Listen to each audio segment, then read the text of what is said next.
Mesdames et messieurs, bonsoir. Merci de nous retrouver sur Equinox Télévision. Actu Santé ce soir est consacré aux troubles du rythme cardiaque. Et l'une des conséquences fâcheuses, c'est la mort subite, mais les développements technologiques ont complètement bouleversé la prise en charge de ces pathologies. Leur meilleur traitement permet d'améliorer les conditions de vie des malades. Alors nous en parlons ce soir avec notre invité, le professeur Zuidé Anastase Tamdia. Il est praticien hospitalier agrégé de cardiologie, spécialiste des maladies du rythme cardiaque et pacemaker, également médecin à l'hôpital général de Douala. Bonsoir professeur. Bonsoir Nadine et surtout bonsoir aux téléspectateurs d'Equinox Télévision. Alors mesdames et messieurs, le décor est planté. On se retrouve tout juste dans quelques secondes seulement. Qu'appelle-t-on trouble du rythme cardiaque? Alors pour bien comprendre les troubles du rythme cardiaque, il faut déjà bien comprendre ce que c'est que le cœur. Alors le cœur, vous voyez-vous, c'est un petit organe qui est creux, qui est logé dans la poitrine, notamment du côté gauche. Et en fait, si on devait ouvrir le cœur comme ça, on verrait que le cœur est fait de 4 cavités. Alors, il y a ce qu'on appelle les ventricules, qui sont les cavités qui sont situées ici, un peu plus en bas. Et puis, il y a ce qu'on appelle les oreillettes, qui sont les cavités qui sont situées en haut là. Et en fait, le cœur, c'est un muscle qui se contracte et se relâche avec comme fonction essentielle de donner le sang au tissu pour permettre au tissu de fonctionner normalement. Et donc, on dit quasiment que le cœur est au centre de notre vie. Mais si on voulait être plus précis, on devrait dire en fait que le rythme cardiaque est au centre de notre vie. Pourquoi? Parce que le muscle il ne fonctionne bien que parce qu'il existe ici une espèce de batterie ici au toit de l'oreillette droite, une batterie qui est connectée à une autre petite batterie ici au niveau de la jonction entre les oreillettes et les ventricules, et ensuite des câbles électriques, des systèmes de câbles électriques qui vont pouvoir ici activer le fonctionnement des muscles. Et on parle donc de troubles du rythme cardiaque quand une affection, quand une maladie affecte soit la batterie, soit les circuits électriques du cœur. On va donc distinguer comme ça 3 situations. La première situation, le cœur est lent, et c'est ce qu'on appelle en jargon médical les bradycardies. La deuxième situation, le cœur bat un peu trop rapidement, et c'est ce qu'on appelle les tachycardies. Et puis finalement, la troisième situation, où le cœur bat de manière anarchique, de manière désordonnée. Et toutes ces 3 situations-là font partie de ce qu'on appelle les troubles du rythme cardiaque ou encore les arythmies cardiaques. Alors professeur, en temps réel, le cœur il bat combien de fois par minute? Oui, donc lorsque le chef d'orchestre fonctionne bien, c'est-à-dire la batterie et les circuits électriques, le cœur bat entre 60 et 100 par minute. Et quand on passe en dessous de 60, c'est donc les cœurs lents. Et quand on passe au-dessus de 100, c'est les cœurs rapides, ce qu'on appelle les tachycardies. Alors, et le rythme cardiaque, il est différent de la fréquence cardiaque? Alors, la fréquence cardiaque, c'est vraiment le nombre de fois que le cœur bat par minute. Et quand on parle du rythme cardiaque, c'est pour indiquer la régularité. Mais les maladies du rythme cardiaque vont s'exprimer de manière primaire par soit une augmentation de la fréquence cardiaque, soit un ralentissement, soit alors un désordre de la fréquence cardiaque. Alors, et parlant donc de ces troubles de rythme cardiaque, comment une personne peut-elle savoir qu'elle en est victime? Est-ce qu'il y a des signes qui peuvent interpeller une personne qu'elle est en train de vivre des troubles du rythme cardiaque? Alors, la première des choses qu'il faut dire à ce niveau, c'est que troubles du rythme cardiaque, ça ne veut pas forcément dire une maladie. Les troubles du rythme cardiaque, dans la plupart des cas, d'ailleurs, ce sont des troubles qui sont bénins, notamment ce qu'on appelle les extrasystoles, qui sont des espèces de ratés. On a la sensation que son cœur s'est contracté un peu plus vite ou alors un peu plus lentement. Parce que notre cœur, il bat 60 fois par minute, ça fait à peu près 100 000 fois par jour, et donc ça fait à peu près 300 millions de fois par an. Et donc on peut comprendre que le cœur de temps en temps fasse des petits ratés. Ces petits ratés-là ne sont pas méchants. Maintenant, la situation où les troubles du rythme cardiaque correspondent à une maladie, eh bien, effectivement, on peut avoir des symptômes. Donc, en général, trouble du rythme cardiaque, on peut n'avoir aucun symptôme. On peut avoir des palpitations. Les palpitations, c'est vraiment le symptôme le plus fréquent. C'est simplement la sensation d'être conscient que notre cœur bat, parce qu'en réalité, on ne sent pas son cœur et on ne sent pas sa respiration. Quelquefois aussi, on peut avoir un malaise ou alors on peut avoir une sensation d'évanouissement. Et dans les situations extrêmes, on peut perdre connaissance. Ça, c'est déjà pas bien si on perd connaissance. Plus grave encore, eh bien, on peut avoir un arrêt cardiaque et s'il n'y a pas une réanimation qui intervient rapidement, on peut malheureusement, quelquefois, ça peut se terminer par la mort subite. D'accord. Alors, et ces symptômes que vous avez décrits tout à l'heure, alors, ils correspondent, que ce soit le cœur lent ou le cœur qui bat rapidement, ce sont les mêmes symptômes? Oui, il y a des petites particularités. Alors, les cœurs qui battent rapidement, les palpitations, les malades vont décrire les palpitations un peu souvent comme étant une sensation d'accélération du rythme de son cœur. Tandis que parfois, les cœurs lents, on va plus sentir des gros coups dans la poitrine. Mais tout ça n'est spécifique de rien. Le médecin pose en général un certain nombre de questions qui permettent de raffiner davantage le diagnostic. Et quand on parle de troubles du rythme cardiaque, eh bien, le vrai enjeu, c'est que la plupart des malades se présentent sans symptômes. Et donc, c'est le lieu des examens assez poussés pour en réalité diagnostiquer ces maladies-là. Si on comprend bien, on peut donc se faire diagnostiquer d'un trouble du rythme cardiaque lorsqu'on a fait une consultation, par exemple, sur l'hypertension artérielle ou encore autre chose. Oui, effectivement, les malades peuvent ne rien présenter et ne même pas venir à l'hôpital. Et ils peuvent venir à l'hôpital pour autre chose, pour une hypertension artérielle, pour un diabète. Et puis, c'est l'électrocardiogramme qui va montrer qu'il y a une arythmie. Et quelquefois, malheureusement, effectivement, on peut présenter les symptômes fâcheux. Mais il faut retenir que le trouble du rythme cardiaque n'est pas toujours une maladie. Et lorsque c'est une maladie, eh bien, parfois, on peut ne pas avoir de symptômes. Ou alors, on peut avoir des symptômes qui apparaissent de manière éclairée, pratiquement comme l'éclair. Les symptômes apparaissent et puis quand on veut déjà aller vers son médecin, le symptôme a déjà disparu et le médecin ne trouve rien, il faut aller à des examens poussés. Il apparaît lorsqu'on est au repos ou alors en activité, ces symptômes?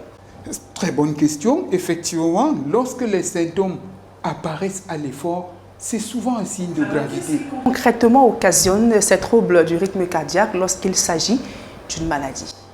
Alors, lorsqu'il s'agit d'une maladie, il y a surtout un certain nombre de facteurs qui vont favoriser la survenue du trouble du rythme.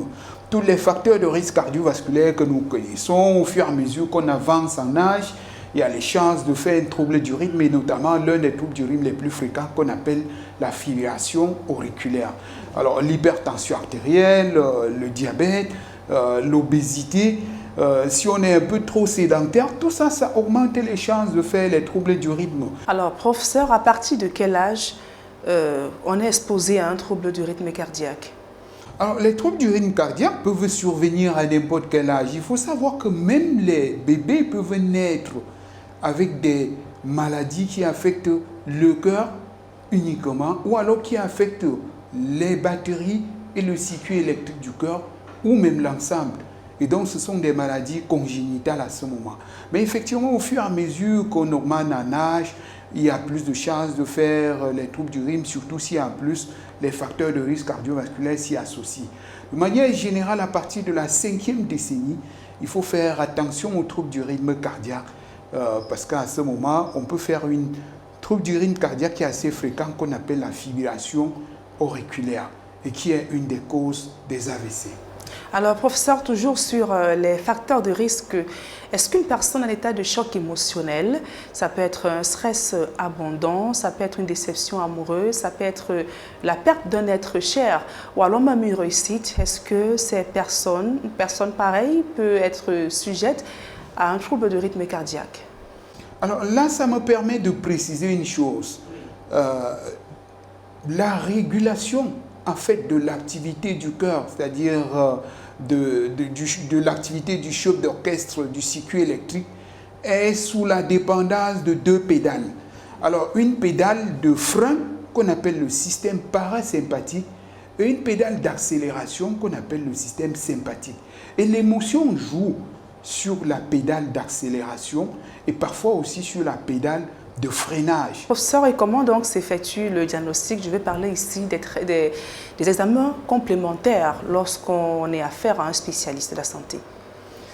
Alors, comme on l'a dit, malheureusement, parfois le trouble du rythme n'a pas du tout d'expression, ou alors ça s'exprime en éclair et puis plus rien. Donc, le maître mot dans le diagnostic, c'est l'électrocardiogramme. C'est ce petit examen qu'on fait pour enregistrer l'activité électrique du cœur. Et en général, ça montre le diagnostic si on a eu la chance de faire l'électrocardiogramme au moment où le malade présente le trouble du rythme. Mais tout le problème est là, c'est que les patients viennent nous voir et au moment où ils viennent à l'hôpital, ils n'ont pas de trouble du rythme. Ils ne manifestent pas l'arythmie en ce moment. D'où la nécessité de pouvoir faire ce même électrocardiogramme, mais en dehors de l'hôpital. Et heureusement, les ingénieurs et les médecins ont travaillé largement pour aujourd'hui mettre à notre disposition des outils qui permettent de diagnostiquer les troubles du rythme. Ainsi, on est passé des haltères qui pesaient très lourd, le premier haltère pesait quasiment 30 kg, à des outils comme ça aujourd'hui assez miniaturisés et encore plus miniaturisés comme ça qui peuvent enregistrer l'activité électrique du cœur. Non pas seulement 24 heures, mais ça peut aller jusqu'à 2 semaines. Et aujourd'hui, même si après un enregistrement de 2 semaines, on ne trouve pas le trouble du rythme, eh bien, on peut aujourd'hui, comme ça, injecter ces petites clés USB sous la peau. Et ça peut aller jusqu'à 2 ans. Pendant pratiquement 2 ans, ça surveille l'activité électrique du cœur. Et on peut donc identifier le trouble du rythme qui ne se montrait que comme un éclair. Et à partir de là, on peut prendre une décision en termes de traitement. Il n'y a pas d'inconvénient à l'injecter dans le corps? Ah non, du tout. C'est un tout petit outil qui s'injecte très confortablement et le patient peut garder pratiquement 2 ans. Et il vient de temps en temps pour les contrôles. Et d'ailleurs, il y a aujourd'hui d'autres petits outils qui permettent, le patient peut être chez lui et s'il ressent un symptôme, eh bien, il peut transmettre l'enregistrement à partir de cet outil au médecin. Et le médecin, lui, dans son bureau, peut savoir s'il y a un trouble du rythme méchant ou pas. D'accord. Tout à l'heure, vous avez parlé de l'une des conséquences du trouble du rythme cardiaque, parmi lesquelles l'AVC, on peut encore dire l'arrêt cardiaque. Est-ce qu'il y a d'autres inconvénients, d'autres implications lorsqu'on parle de trouble du rythme cardiaque? Oui, effectivement, l'AVC, c'est la complication de l'un des troubles du rythme les plus fréquents qu'on appelle la fibrillation auriculaire. Quasiment un AVC sur 4 est en rapport avec la fibrillation auriculaire. Donc, vous voyez, c'est beaucoup. Au-delà de la fibrillation auriculaire, il y a surtout l'insuffisance cardiaque. Alors, l'insuffisance cardiaque et le trouble du rythme, parfois, c'est pratiquement comme la poule et l'œuf. Le trouble du rythme existe, ça va conduire à l'insuffisance cardiaque, à la fatigue du cœur. La fatigue du cœur existe, ça va conduire au trouble du rythme. Et puis, on a parlé des arrêts cardiaques et malheureusement, parfois, la mort subite. Alors, on a dit en début d'émission que la révolution technologique a donc permis d'améliorer les conditions de vie des personnes qui souffrent des troubles du rythme cardiaque. Alors, quels sont les traitements aujourd'hui qu'on rencontre? Alors, du point de vue des traitements des troubles du rythme, il faut premièrement comprendre qu'on ne met pas toujours un traitement. Lorsque le trouble du rythme est bénin, eh bien, le traitement peut être simplement rien. Le médecin peut juste rassurer le patient. Alors, si le trouble du rythme nécessite des médicaments, eh bien, il y a des médicaments pour soigner le trouble du rythme. Malheureusement, du côté des médicaments, pendant plusieurs années, il n'y a pas eu beaucoup de progrès. Et comme vous l'avez dit, les progrès ont été essentiellement du côté technologique. Pour les troubles du rythme, dont les médecins appellent en jargon médical les bradycardies, c'est-à-dire les cœurs lents, eh bien, le traitement, c'est le pacemaker. Le pacemaker qui est ce petit outil, un petit bijou technologique comme ça aujourd'hui, qui est composé de 2 dispositifs dans la plupart des cas. Donc, il y a ces câbles, il y a ces fils conducteurs qui vont dans le cœur et puis on a ce boîtier. Et donc, les pacemakers aujourd'hui ont subi beaucoup de miniaturisation. On est parti des pacemakers qui étaient très gros à des petits pacemakers comme ça aujourd'hui qui sont tout petits. Et donc, ça, c'est pour le traitement des bradycardies. Mais à côté du traitement des bradycardies, le traitement des tachycardies, c'est-à-dire des cœurs rapides, c'est les médicaments. Et si les médicaments ne suffisent pas, parfois ça ne suffit pas, ou alors parfois la personne a déjà fait un arrêt cardiaque récupéré, eh bien, le traitement va être le défibrillateur cardiaque.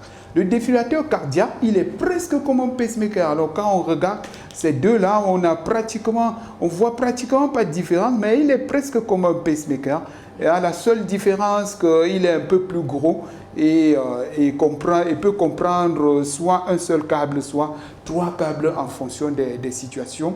Et va avoir pour rôle de stopper le trouble du rythme cardiaque, tandis que le pacemaker, lui, il a pour rôle d'accélérer le cœur. D'accord. Et parfois aussi, toujours du point de vue technologique, on peut simplement aller supprimer le mauvais circuit qui est responsable des tachycardies, ce qu'on appelle l'ablation. Alors, je m'intéresse davantage au pacemaker. Comment se déroule la pose du pacemaker dans le cœur? Alors, une pose de pacemaker, donc c'est plus facile à faire pour nous qu'à décrire. En réalité, le cœur a cette particularité-là qu'on peut accéder au cœur en passant par les tuyaux qu'on appelle les veines. Et donc, on va aller au niveau d'une veine, notamment par exemple la veine sous-clavière qui est ici dans la poitrine. On va identifier cette veine-là et puis on va poser comme ça un cathéter qui permet d'aller dans le cœur et on va passer ces câbles-ci jusqu'à l'intérieur du cœur. Quand on passe à l'intérieur du cœur, on va fixer ces câbles-là quelque part et donc vous pouvez voir qu'au bout de ces câbles-là, certains ont une petite vis. On visse ça un peu dans le cœur lorsqu'on s'est très bien positionné, qu'on a mesuré les courants et qu'on s'est rendu compte que les courants délivrés correspondent à ce que nous cherchons. Et une fois qu'on a fait ça, on va ensuite connecter les câbles au boîtier de pacemaker. Et c'est ce boîtier de pacemaker qui va donc être le cerveau. Ça va désormais être le chef d'orchestre de votre cœur et va transmettre l'information électrique à travers les câbles et en même temps recevoir l'information électrique que le cœur, lui, délivre à partir de ces mêmes câbles et savoir à quel moment il faut accélérer le cœur ou pas. Ces pacemakers aujourd'hui sont tellement intelligents que même les sportifs de haut niveau ont des pacemakers et font leur sport de haut niveau sans aucun problème. Donc on peut faire l'activité physique sans souci avec un pacemaker dans le cœur? Ah oui, on peut faire de l'activité physique sans souci parce que le pacemaker comporte des capteurs de mouvement et donc il peut savoir à quel moment on est en train de vouloir aller plus vite, on est en train de vouloir ralentir et il accélère aussi en fonction de ça. Alors, c'est vrai que ces câbles-ci, c'est pratiquement le maillon faible des pacemakers qui ont été inventés les premiers. Et donc, aujourd'hui, la technologie est allée même un peu plus loin. Il y a des pacemakers aujourd'hui qui n'ont pas de sonde. Et donc, on peut simplement insérer ces pacemakers-là uniquement dans le cœur et ça permet de vivre tout aussi normalement. Mais c'est des indications bien particulières et ça coûte beaucoup plus cher. Et la pose des pacemakers est-elle courante chez nous au Cameroun? Oui, c'est une activité qui est devenue très courante, que ce soit à Douala ou à Yaoundé. Certains de nos aînés ont été pionniers dans cette activité et nous, aujourd'hui, nous avons contribué à rendre l'activité beaucoup plus vulgaire. La pose de pacemaker au Cameroun ne pose absolument aucun souci. Et j'aurais dû d'ailleurs me poser cette question dès le départ. Est-ce que les troubles du rythme cardiaque sont très fréquents au Cameroun? Oui, les troubles du rythme cardiaque, on le diagnostique de plus en plus, mais ça doit aussi en partie être en rapport avec la croissance des outils technologiques, des outils qui nous permettent de diagnostiquer, mais aussi en rapport avec le vieillissement de la population, parce que plus la population vieillit, plus il y a les chances de voir les troubles du rythme. Et donc nous voyons essentiellement les cœurs lents et nous les soignons bien évidemment par les pacemakers, mais on voit aussi de plus en plus des cœurs rapides et donc notamment la fibrillation auriculaire qui nécessite des traitements anticoagulants pour limiter les chances de faire des AVC. Alors, quelle est la durée de vie d'un pacemaker? Est-ce qu'on peut le mettre après un certain temps, on s'en passe? Alors, dans ce petit bijou technologique, il y a deux choses. Alors, il y a la pile et donc vraiment la batterie. Et cette batterie-là va durer à peu près 10 ans. Et puis, il y a le circuit électronique. Alors, ce circuit électronique-là, c'est ça qui est capable de détecter les mouvements de la personne, détecter si la personne est même seulement en train de parler et d'accélérer le cœur à cette vitesse-là. Et donc, on va dire qu'en moyenne, à peu près 10 ans. Alors, si le cœur utilise un peu plus couramment, ça peut durer un peu moins. Ou alors, si on n'utilise que de temps en temps, ça peut durer aussi un peu plus vite, un peu plus longtemps. Donc, c'est comme la batterie de votre téléphone. Si ça fonctionne tout le temps, ça dure un peu moins. Si ça fonctionne de temps en temps, ça dure un peu plus. Donc, c'est à vie le pacemaker? C'est à vie. Une fois qu'on a pris la décision de mettre un pacemaker, ça veut dire tous les 10 ans, à l'épuisement de la batterie, il va falloir remettre le pacemaker. Mais heureusement, quand on va vouloir remettre le pacemaker, eh bien, les câbles durent plus longtemps. Les câbles peuvent durer jusqu'à 25 ans. Et donc, il s'agit simplement à ce moment-là de venir déconnecter les câbles et mettre à nouveau ce petit boîtier. Et donc, ce n'est que celui-là qu'on vient changer au bout de 10 ans. D'accord. Alors, peut-on donc prévenir les troubles du rythme cardiaque? Les troubles du rythme cardiaque, il faut le dire à nouveau, ce n'est pas toujours une maladie. Et donc, quand ce n'est pas une maladie, il n'y a pas à s'inquiéter. Quand c'est une maladie, il y a des facteurs qui favorisent. Et parmi ces facteurs-là, on a parlé des facteurs de risque cardiovasculaire, la prévention cardiovasculaire, la prévention des facteurs de risque cardiovasculaire contribue à prévenir les maladies du rythme cardiaque. Et si on a déjà le cœur malade, eh bien, un bon traitement des maladies du cœur, de la maladie qu'on a au niveau du cœur, ça contribue aussi à réduire les chances de voir survenir le trouble du rythme cardiaque. Si les troubles du rythme cardiaque sont déjà là, eh bien, le fait de poser un pacemaker ou de poser un défibrillateur cardiaque pour les cœurs rapides, ça contribue à réduire les chances que ces troubles du rythme-là reviennent et que ça s'accompagne de complications fâcheuses. Alors, la pose du défibrillateur cardiaque, elle est la même que pour la pose d'un pacemaker? Oui, effectivement, poser un défibrillateur cardiaque, c'est la même technique que poser un pacemaker.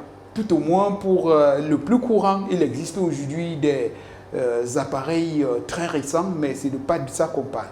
La pose d'un défibrillateur classique, c'est exactement le même processus que poser un pacemaker à quelques petites différences près au niveau du spécialiste. Alors, professeur, on va devoir sortir de cette émission. Qu'est-ce qu'on devrait retenir lorsqu'on parle des troubles du rythme cardiaque? Alors, premièrement, les troubles du rythme cardiaque, c'est une réalité. Ce n'est pas toujours une maladie. Quelquefois, on peut avoir des troubles du rythme cardiaque. Ça ne veut pas forcément dire que le cœur est malade, et notamment donc les extrasystoles, les ratés, que tout le monde peut avoir, que chacun d'entre nous aura au moins une fois au cours de la vie. Et lorsque ces troubles du rythme cardiaque-là sont une maladie, il existe aujourd'hui des outils capables de nous aider au diagnostic. Il faut simplement, si on a des symptômes qui nous permettent de penser qu'on risque d'avoir un trouble du rythme cardiaque, des palpitations, des sensations d'évanouissement ou alors de perte de connaissance, et surtout si ces symptômes-là surviennent à l'effort, il faut simplement savoir se rapprocher du spécialiste pour que le diagnostic soit fait. Une fois le diagnostic est fait, il faut savoir que le traitement peut être rien. Ça peut être des médicaments, ça peut être les bijoux technologiques, ou alors parfois ça peut être la suppression du circuit qui est en rapport avec le trouble du rythme, ce qu'on appelle l'ablation. Donc il faut démystifier ces affections-là et il faut savoir se rapprocher des spécialistes. Merci, professeur Zwidi Anastase Tambia, d'avoir répondu aux questions d'Actu Santé ce soir. Merci Nadine et merci aux téléspectateurs d'Equinox. Alors je rappelle que vous êtes praticien hospitalier agrégé de cardiologie, spécialiste des maladies du rythme cardiaque ou encore rythmologue et pacemaker. Merci, effectivement, oui. Mesdames et messieurs, c'est la fin de cette émission. Merci de nous avoir suivis. Prenez soin de vous et surtout de votre cœur. On se retrouve mercredi prochain pour une autre édition d'Actu Santé sur Equinox Télévision.